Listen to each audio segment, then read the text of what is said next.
Well, hello everyone and welcome to our Anchorage Chamber of Commerce Make It Monday Forum. My name is Bruce Bustamante, the President and CEO of the Anchorage Chamber, and we're real happy you could join us today. We've had quite a turn in the weather, haven't we? It doesn't seem like it was that long ago. We were flirting with single-digit temperatures, and today it's going to get up to 56, so spring is just around the corner. First, before we start our presentation, I'd like to thank the people at Alaska 529. They are the second quarter sponsors of our Make It Monday Forum, and these forums are not possible without generous sponsors like Alaska 529 to help underwrite it. So underwrite these forums, and this is the second time that they have been a sponsor of the Make It Monday Forums, second time in the last 2 years. So a big thank you to Alaska 529, and thanks for their support. Before I introduce the speakers, we had some real exciting developments here over the weekend during the Young Professionals Summit. The Alaska Journal of Commerce came out with their top 40 under 40, and we're real proud to say that our own Tasha Swan was named to that group. So big congratulations for recognition, well deserved by Tasha. She puts together our Make It Monday forums and just does outstanding work here at the Chamber. So congratulations to Tasha, and please extend your congratulations to her. It's really well deserved. And then another one that joined the group, being inducted in 2021, was Sharon Patrick. And Sharon works for the Better Business Bureau, but also serves on our board of directors at the Chamber, and also is chair of the Young Professionals group. And so congratulations to Sharon as well. Okay. I'd like to welcome today's speakers. Jennifer Brown, who's the development manager from Star Alaska, will be giving the main presentation in just a few moments. And Donna DeMarco, who's the owner of Accurate Hearing, will be speaking as well. This April, Star is launching the I Wish You Knew campaign to amplify the voices of survivors of sexual assault and to promote awareness about how we as a community can help our loved ones and neighbors heal. Awareness days included Wear Teal Day, which took place back on April 6th, and upcoming on April 28th is the International Denim Day and a community-wide virtual celebration on April 30th. Star does have Sexual Assault Awareness Month action kits available upon request, and they have a limited supply, so please contact Star if you would like one of these kits to help recognize April as Sexual Assault Awareness Month. As with all of our presentations, if you have any questions, please type them in the Q&A box or in the chat box, and at the end of the presentation, we hope to get to all of the questions that are being asked. So at this time, before we go to the main presentation, I'd like to welcome Donna for an Anchorage Chamber member presentation. So take it away, Donna.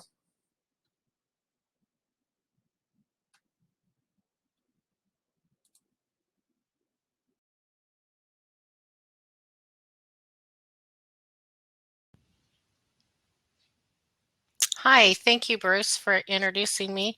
I'm Donna DeMarco, owner of Accurate Hearing. We do free hearing tests for everyone, so if you need a hearing test, please feel free to give us a call at 644-6004, and we'll be happy to give anyone a free hearing test. It's important to get your hearing tested often, because if you, say, got in an accident and lost your hearing right away, then we would have documented proof that you had good hearing before that date. So it's important to do. It's also important to do it for a lot of other reasons too, but that's a really good one if you don't feel you have a hearing loss. Also, we do clean and repair hearing aids. We have all brands, so any brand of hearing aids we can clean and repair. We can't adjust all brands because some are proprietary, but sometimes we can get the rights to do so on some of them. We also have a full service repair lab in the office. So a lot of repairs I can do right on site for a lot of different hearing aids, and not particular to many manufacturers. I have a bunch of them. So stop on by, give us a call. Well, during COVID, we can't really stop on by anymore, sorry. But give us a call at 644-6004, and we'll be happy to schedule an appointment to come on in and get your hearing aids cleaned, repaired, or hearing test. Thank you.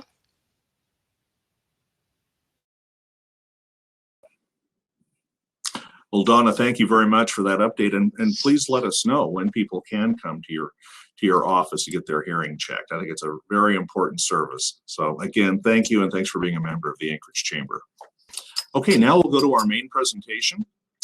Jennifer Brown has been the development manager at STAR since 2017. Prior to her employment at STAR, Jennifer worked for the Boys and Girls Clubs for 15 years. Jennifer has dedicated her entire career to working in the nonprofit sector, and she's on the board of directors for the Association of Fundraising Professionals Alaska chapter.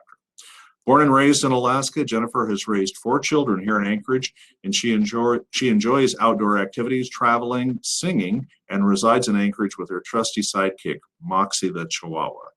So with that, welcome, Jennifer. Thank you so much, Bruce. Thanks to the Chamber and Alaska 529 for making this possible today. Again, my name is Jennifer Brown, and I'm with STAR, and I'm here to promote April as Sexual Assault Awareness Month.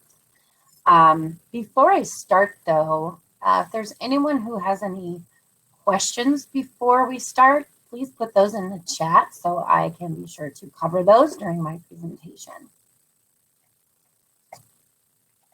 And I am going to share my screen.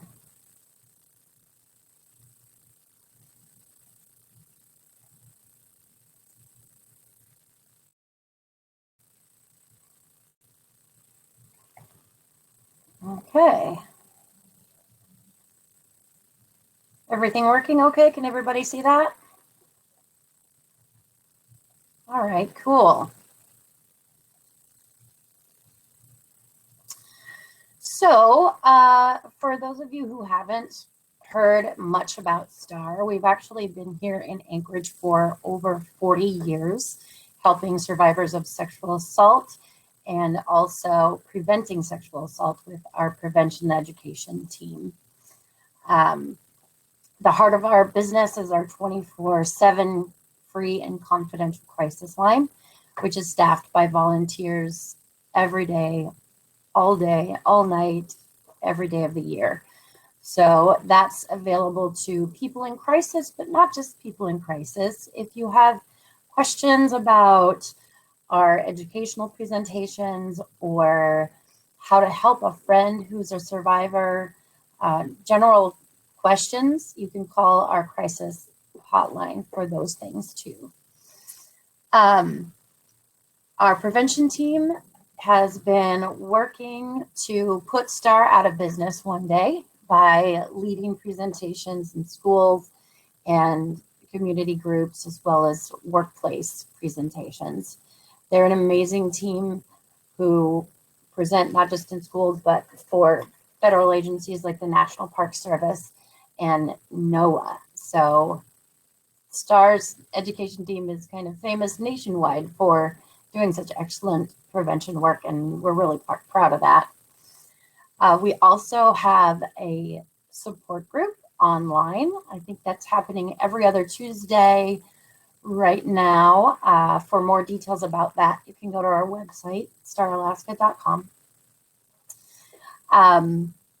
And we do have free counseling and an excellent full-time trauma therapist who literally saves people's lives with her work every day.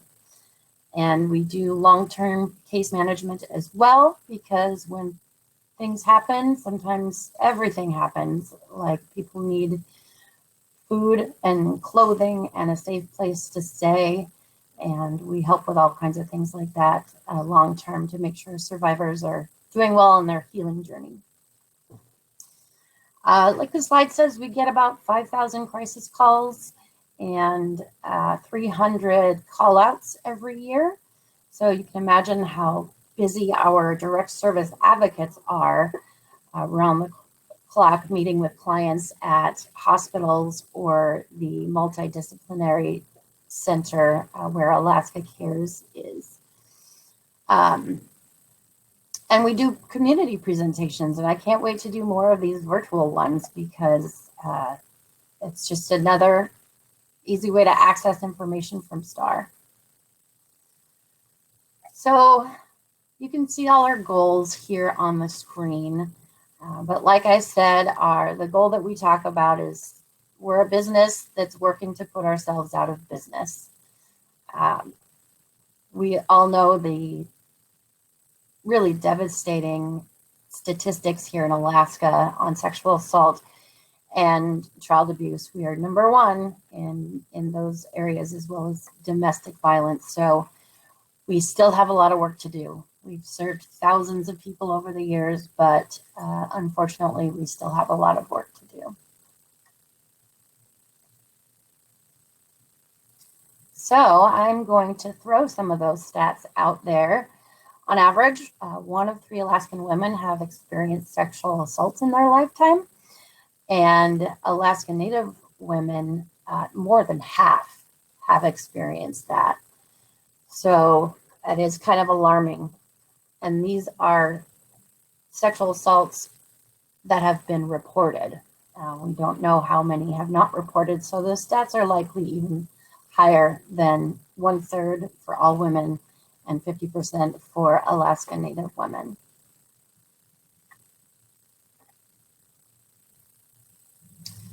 So I've quoted the FBI Uniform Crime Report in this presentation. I can send a link to that or post it in the chat if you're more interested.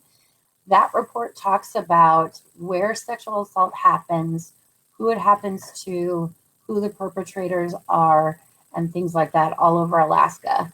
It is really, really informative document for us to see where things are happening, so we know where to concentrate our work.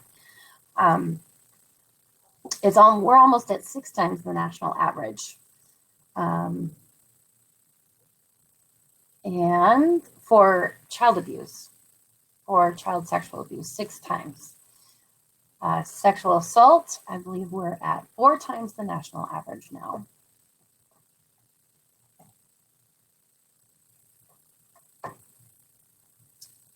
And just so you know, most of these incidents take place in the home with someone the victim knows. It's quite alarming that, these are people in our lives already. And so prevention of sexual assault is just so important and such a huge part of what we do here at STAR.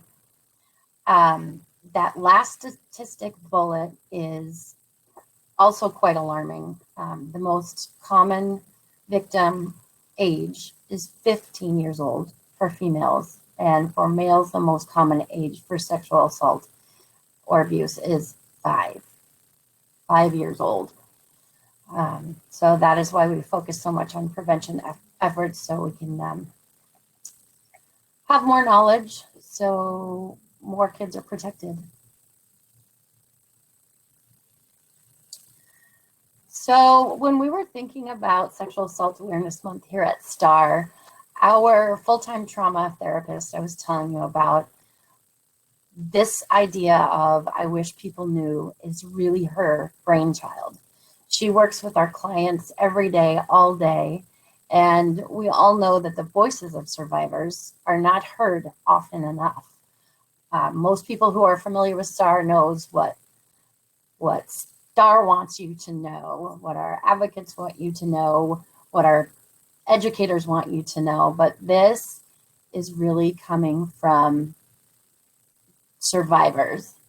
And our mission this month and all the time is to not just raise awareness, but an understanding and some compassion for people who have been through this trauma, because these people are our coworkers. They're our sisters, our mothers, our neighbors. And so I think if we built a little more compassion around what they've been through, their healing journeys could be just that much easier with a little understanding. So I'm going to leave this slide up. I've got 2 more, and I would like you to just take a minute and read those things that survivors wish people knew.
Okay, so if there are any questions about those, or you want to start a conversation around any of those, anything that surprised you, please put it in the chat, because we want to know that we're reaching people with information they haven't heard before.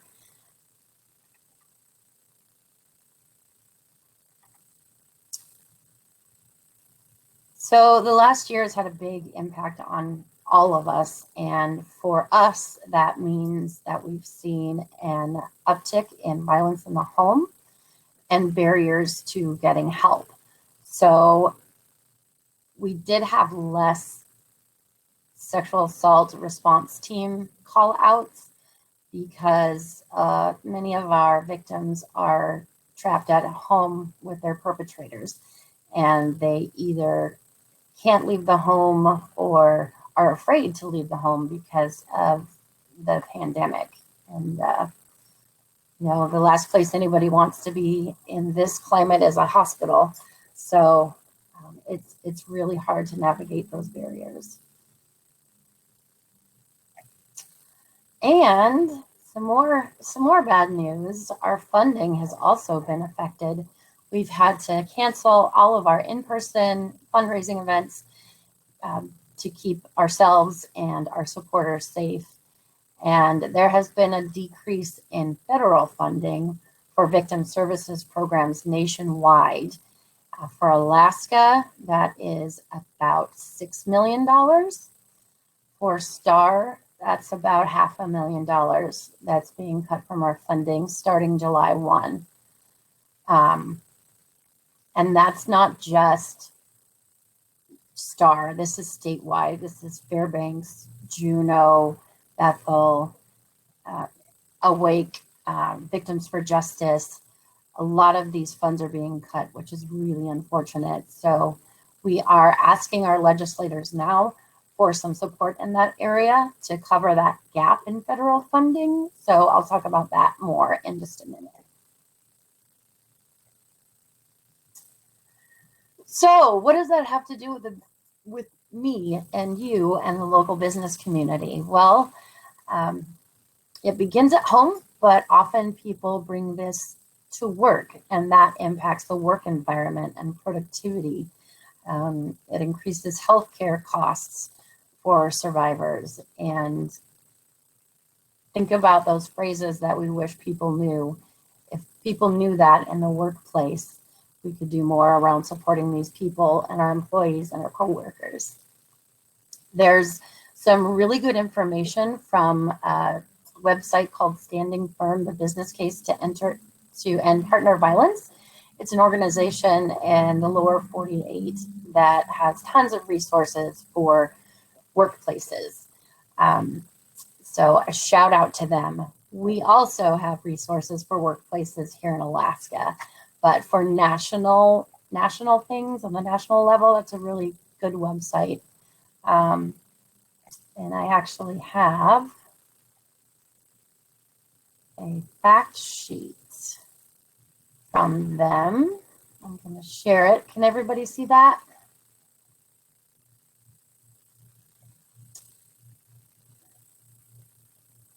So this is how sexual violence affects our employees in doing their jobs and what that means for the business environment.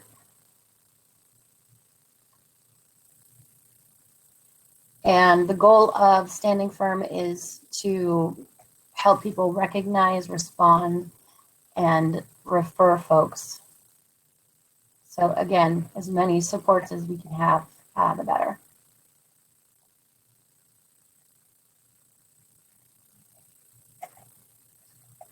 Any questions about that so far?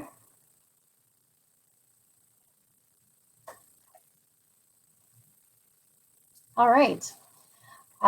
Trauma victims have a ripple effect on societal issues too. The costs are enormous. Getting a rape kit done is very expensive. Having an exam done is very expensive. And so that's kind of how those healthcare costs go up. Some people are so traumatized that they can't work at all.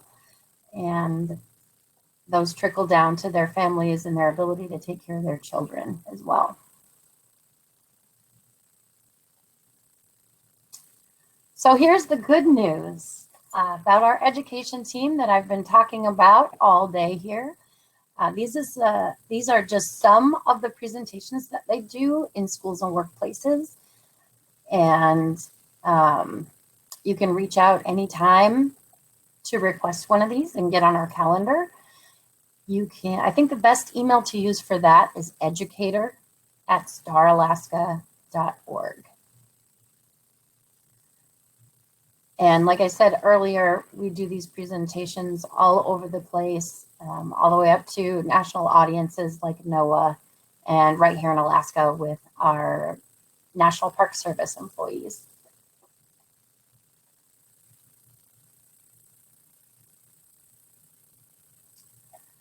So what can the business community do to help these numbers go down? Well, there are a lot of things.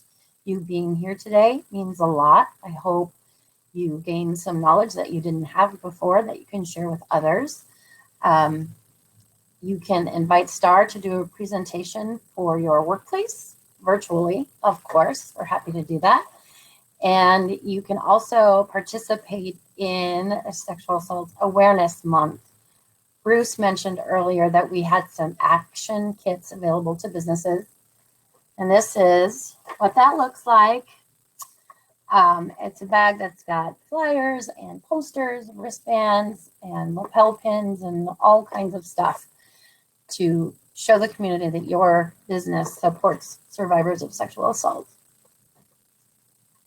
Also, one of our employees is an excellent athlete. She's doing a fundraiser this month on her cycle at home. She is riding 1,000 miles during the month of April in an effort to raise $5,000 for STAR. So you can do a search on Facebook or Instagram for that. It's 1,000 Miles for STAR, I think is the name of the fundraiser. And of course, you can donate online any time of year. We have a Constellation Club, which is a group of people who support us with a recurring donation every month. And that way it doesn't impact people's budgets very much, but it's a very meaningful gift to STAR and the people we serve at the end of the year. So you can find that at staralaska.com/donate. And I can put all of these links in the chat too here in just a minute. We also like it when people give us their time. You can serve STAR as a volunteer. Coming up in May, we have our next crisis responder training, and that's also online virtual training. It's about 40 hours for our people on the crisis line. People volunteer from their homes and sign up for shifts that are convenient for them. And the more we can have of those, the better, so that we don't burn out our current crisis line responders. Some of those people have been with us for decades, and we could not do our work without them. We also have a very active, wonderful board of directors that could use your help. So reach out if you're interested in serving on the board. They meet once a month. And we have resource development committees and policy committees and all kinds of ways that you can serve in that way. And of course, we accept corporate financial support. This part of our funding has taken a really big hit with COVID because we get a lot of corporate sponsorship through our in-person events. But we have figured out ways to make sure corporate sponsors get recognized as businesses that support survivors in other ways. So reach out if you're interested in doing that. If your workplace has an employee giving program, we encourage that very much as well, where you can have a little bit of your paycheck deducted and It can go to STAR or any charity of your choice. We are also part of the combined federal campaign for federal employees to donate through their paychecks, which is awesome. I know that some of our local businesses have wonderful giving programs that we call donor advised funds. I think that Hillcorp is a huge supporter of that.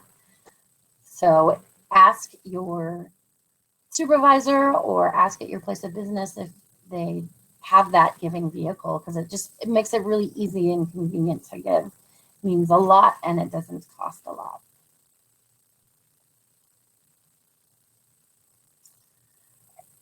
The other way you can help us is by advocating for our funding. As I mentioned earlier, our federal funds are getting slashed, and so we are going to the state legislature to ask them to fill that gap with general funds from the Rescue Plan Act. We're also supporting a bill that's in a House bill right now. It's House Bill 5. It is about Alaska's consent laws. Basically, it makes it easier to prosecute perpetrators, and it also deals with consent laws and making Alaska safer for our teenagers. These laws have not been updated in 40 years, and it's time to pass them now. So when you're talking to your legislators about other things, you can find out more about that House bill and how you can support it with letters or what have you. Okay, more fun news. Denim Day is coming up on April 28th. We promote this in workplaces that don't typically allow their employees to wear jeans. And employees can pay, I think it's a suggested donation of $5 to wear jeans on Denim Day to raise awareness around sexual assault. And this is an international day, but it is always well observed here. And even though the last year and a half we've been wearing, pajamas to work if we're working from home, but let's put our jeans on Wednesday, the 28th of April. I have some really exciting news I got last week. The entire Anchorage Police Department is going to be allowed to wear jeans to work on Denim Day to support this initiative. And I think that's just awesome. It'll get people talking. It'll get people more informed, more aware of what's going on. And the fact that our law enforcement community is supporting this is just critical. It's very wonderful. We're still working on the troopers. The state troopers wore denim on Denim Day 2 years ago, and that was awesome to see statewide. We're still working on that, but we know for sure that APD is participating, and we hope that your businesses will want to participate as well. So just email me for more information about that. That is coming up on Wednesday, April 28th. It was born out of an initiative where a teenage woman was assaulted by a taxi driver, and the taxi driver was ultimately acquitted for assault because the victim was wearing tight jeans. And law enforcement there took that as a sign, well, she was wearing tight jeans, so it must have been consensual in order for that taxi driver to get those jeans off. And since then, this has become a global awareness event. Like I said in an earlier slide, clothing doesn't cause felonies. Jeans is not an excuse. There's no excuse for rape. And this is a worldwide awareness day of that's been around for over 20 years now.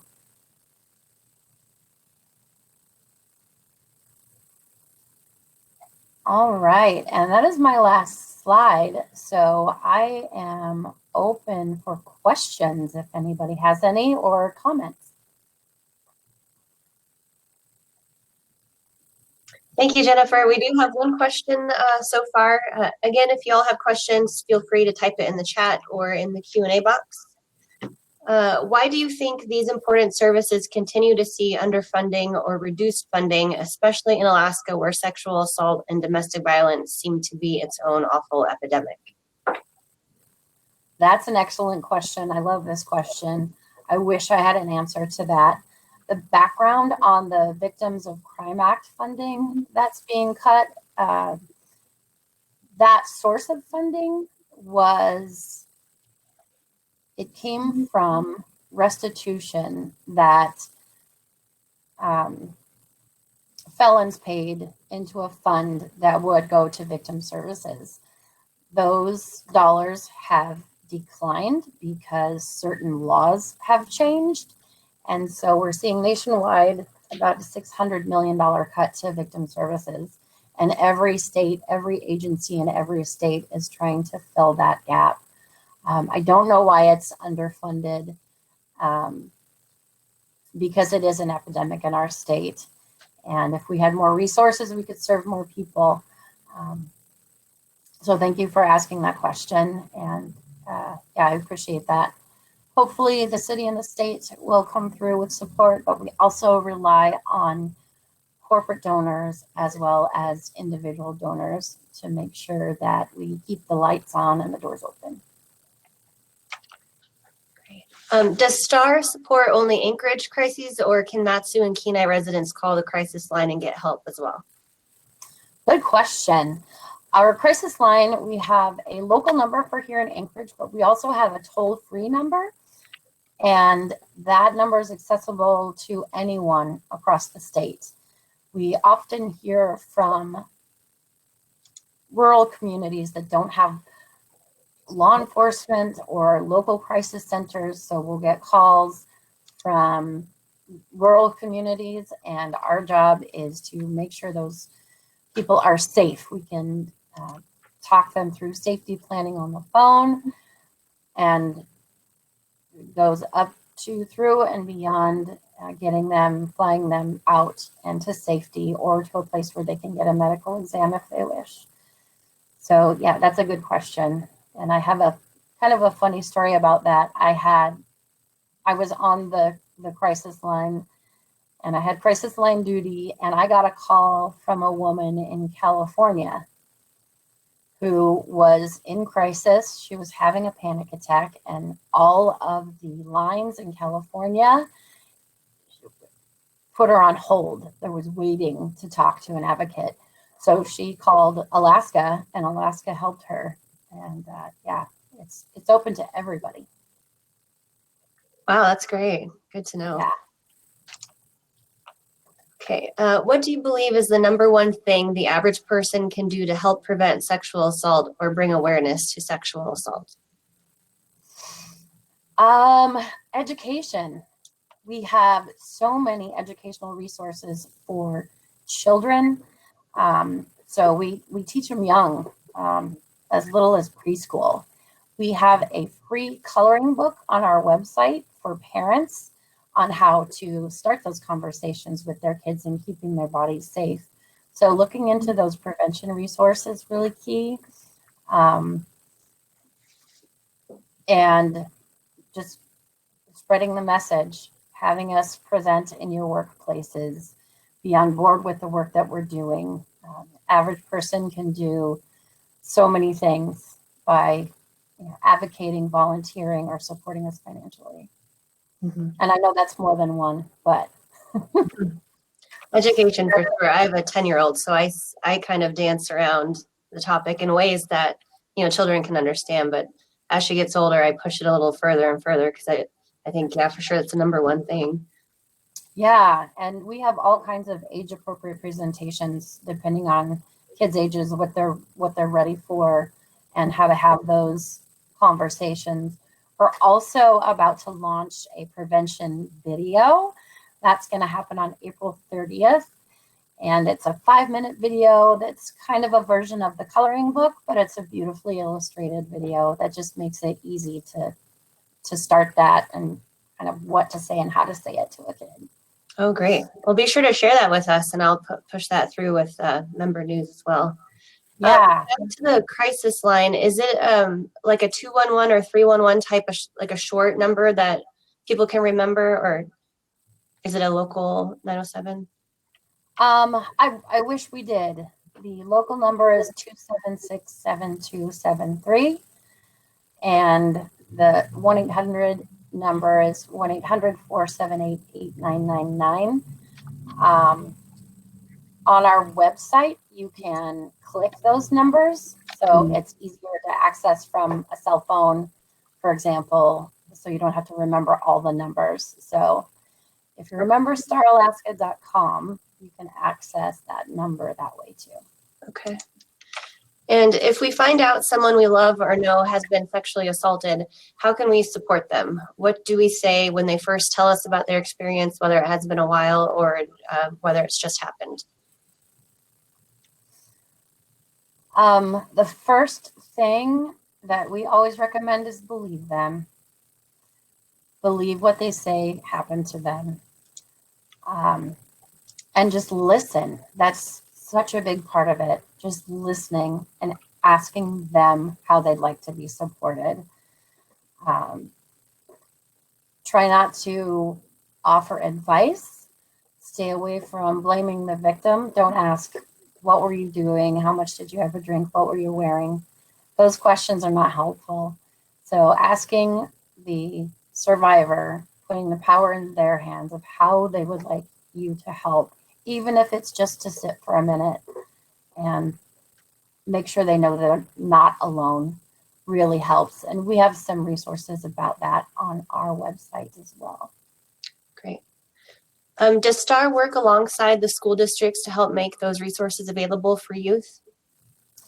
Yes, absolutely. We have a contract with the Anchorage School District, and our education team is working as many classrooms as they can. So yes, in the Anchorage School District, these presentations are shown to the schools who request them. So if you would like to see them in your child's classroom, you can request us through your child's teacher. Okay. Great. Well, I think that covers it for questions so far. I'll hand it back over to Bruce, but thank you again, Jennifer. It's really important info. Thank you, Tasha and Bruce.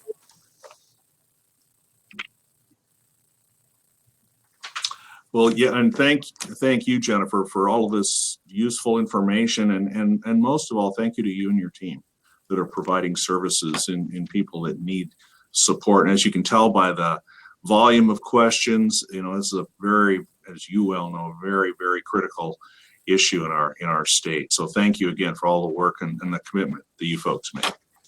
And also I want to thank everyone thank you and Donna for participating in today's Make It Monday forum.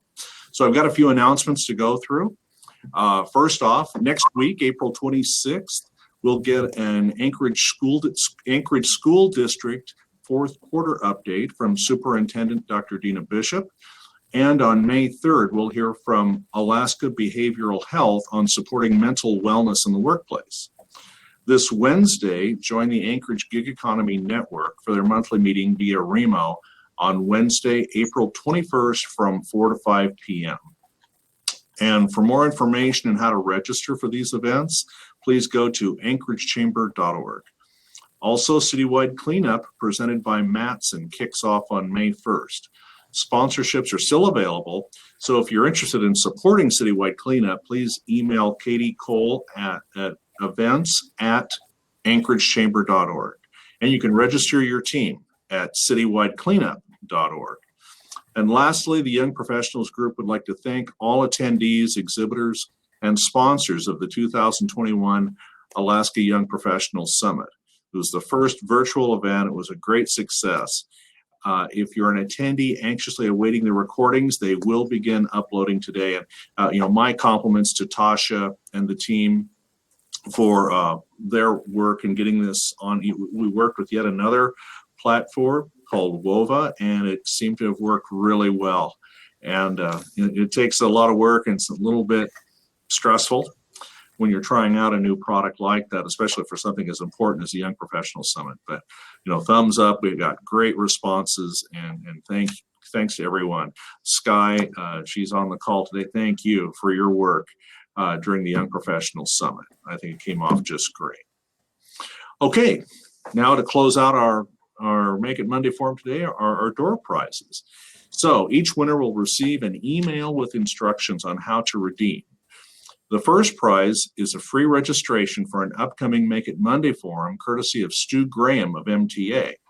And that goes to Heather Savory of Altman Rogers and Company. So congratulations, Heather, and thanks for joining us today. And we have 2 trolley tickets, courtesy of Anchorage Trolley Tours, and those go to Tani Conti Secaricia for the Anchorage Coalition to End Homelessness. And Tani, hey, thanks for joining us. Always glad to see you in the audience. And congratulations on winning those door prizes. If you'd like to donate a virtual door prize, please email tasha@anchoragechamber.org. So again, from all of us here at the Anchorage Chamber of Commerce, thanks for joining us today, and have a great week.